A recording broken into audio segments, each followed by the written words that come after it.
hama nibaze yuko batanshimiye ubwiza kuko ndabona abantu babereye ari benshi muri mwebwe ariko banshimiye kubera akazi nakoze. Turafise ko ngaha mundi cyuko umuziki wo hanze uvuzwa cyane parapo y'umuziki w'u Burundi. Mbega namwe nk'abari hanze muriko murakora gutugira ngo umuziki w'u Burundi nawo uvuzwe cyane mu makungu.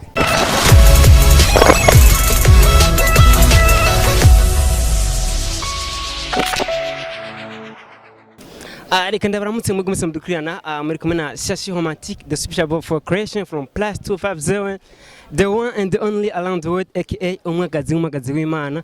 Turi muri aéroport international Melchior Ndadaye aho twaje gutembera ndetse twaje no kwakira umuririmbyi w'icyamamare cyane ngangisha cy'u Burundi bamwita Don Bright akongera akaba no mu diaspora. Murabona ko ari abantu benshi baje kumutegera, ari abantu bavuga ko bamukunda kandi benshi cyane. Ndabwira ko na Bishop TV itatanze kugira ngo tuje kwakira umuririmbyi wacu icyamamare ndetse no mu diaspora, ariko avyifatamo neza mu gushikikira ugwaruka no mu kuba vyiwe vy'iterambere. Mugumane nacu kugira ngo mubone ivyiza bije kuri Bishop TV tuzaniwe n'umuririmbyi wacu icyamamare Don Bright. Ndabwira ko inyuma ya kamera ari Vini Vite gatubahereze ibintu bimeze neza cyane. Nkuko bose babizi nije natsindiye Dicobu Music Award 2022. Ico je nzanye no kuririmba kuko niko kazi kanje. It's my first time hoze concert mu Burundi, so I expect people kuza kunezererwa na natwe no kuryoherwa hama no to support your boys. Yeah. Hama nibaze yuko batanshimiye ubwiza kuko ndabona abantu babereye ari benshi muri mwebwe ariko banshimiye kubera akazi nakoze, performance yanje nakoze n'umuziki wanje. So kubw'ivyo nshimira abantoye, nkabanshimira n'abarundi bose abanda gusupporting umuziki mwiza. Jico nzanye n'umuziki mwiza kuko mu myaka yose je ndibaza ko umuziki nta utanga uno munsi, ariko buri uko umwaka ugenda witera imbere, umwaka ubundi uhinduka. Mbandanya gukura mu muziki, kubw'ivyo habamo gukura mu kuririmba akamwe no gukura muri performance. So ndibaza yuko nzanye kubereka ko diaspora natwe dushoboye. Ntabwo bampaye iyo modoka y'izo miliyoni zose kubera karanga cyangwa izina ryanje, bawumpaye kubera ibikorwa nakoze. Again ndasubiramo yuko ikinzanye nugushobora kwereka abaririmbyi yuko cyangwa amahanga n'abarundi bari mu Burundi yuko umuziki natwe turawushoboye, kandi ico twifuza no guhuza umuziki w'u Burundi n'umuziki w'abarundi baba hanze, twese tukabumwe tugashobora gukora igikorwa, guhabwa ryajwi rimwe umurundi wo ngaha ririmba. Iyo waririmbye neza ntibibe kukubera uri umuririmbyi w'indani mu gihugu, ahubwo bibe kukubera waririmbye neza. Mu muziki ugiye ukaraba umuziki en general hose hariho hose, umuziki utarimwo incabwenge, utarimwo agakarisha bwenge ntabwo bari umuziki. Ntagwanko rurimwo hagati y'abaririmbyi, kabara akantu akagorane kaba kabaye nkuko umuvyeyi n'undi muvyeyi bagira ibibazo mugejeje ubundi bakavyara umwana wa gatatu. So muri make nshaka kuvuga yuko ivyo bibazo vyaho umuziki n'umuziki kandi n'uduhuje no kukitutemera abanyamerika, ariko umuziki yabo tukama tuyumvireza cyane.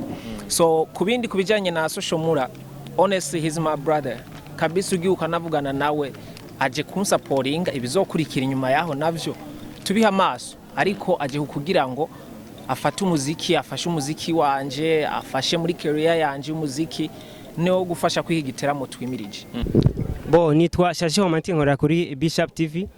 Don Bright muri abarinzi bakorera hanze cyane umwanya muremure. Turafise ko ngaha mundi cyuko umuziki wo hanze uvuzwa cyane parapo y'umuziki w'u Burundi. Mbega namwe nk'abari hanze muriko murakora gutugira ngo umuziki w'u Burundi nawo uvuzwe cyane mu makungu. Uvuze ko umuziki wo hanze ari uvuzwa cyane, ngaho ushatse uvuga umuziki w'abaririmbyi twebwe tuba hanze cyangwa umuziki w'abatanzania? Umuziki w'abaririmbyi bo hanze atarabarundi. Atarabarundi.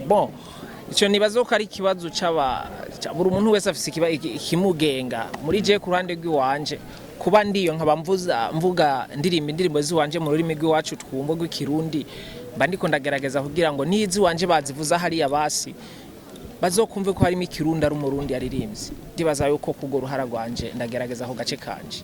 Thank you very much. Kwa hiyo nitaongea kwa Kiswahili ili hao wageni wetu wasikie. Kama nilivyowaambia, Dicobu tumefanya mambo makubwa, lakini hatungeweza bila kuwa na support. Kwa hiyo ningependa ni introduce Mr. Zack He's American and Kenyan at the same time, and with his wife Joan Lop. So hawa watu wamesaidia sana, tusaidia, tumepewa sponsorship ya ile event na hawa kabisa wamesupport kwa kiwango cha juu. Ningependa niwapongeze tena kwa kazi nzuri waliolifanya. Fasha tuwakomera mashi. Mwe muzi kwa kila bashi. Asanteni.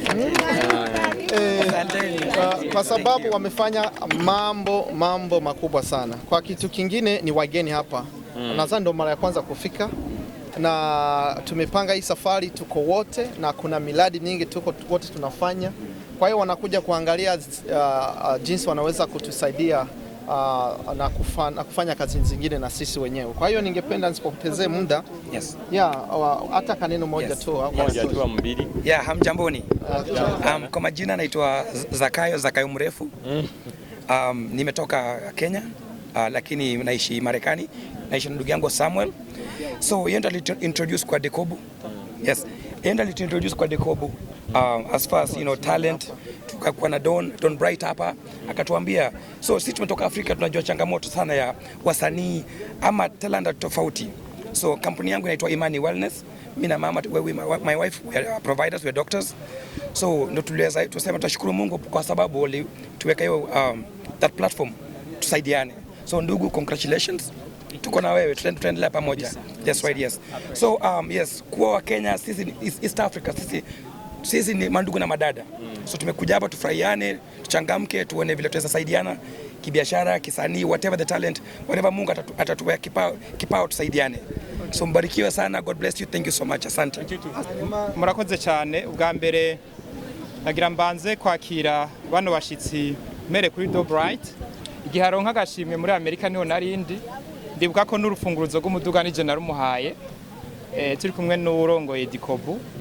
Ni kuri byari ibintu byiza, arerekanya amatalent meza cyane yatumye ashobora gutorwa. Hama nkaba nagomba gushimira cyane uno muryango washigikiye igikorwa cyabereye muri Amerika, bakaba bishikiye no ngaha kugira ngo bashobore kwifatanya natwe.